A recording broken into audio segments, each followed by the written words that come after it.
مطمئنی زدی؟ آره داره میگی داره میگیره دیگه ها ویدیو هست شد دیگه داره میگیره آره داره میگیره این نامه بدون اعلام قبلی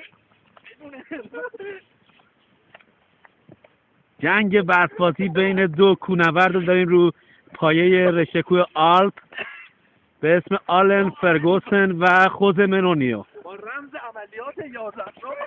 الان خوزه منونیو زد رو آلن فرگوسن هم داره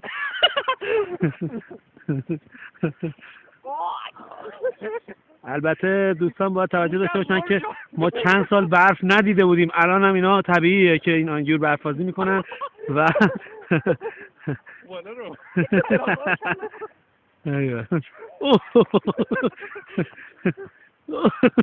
بزن یخ زدم بعد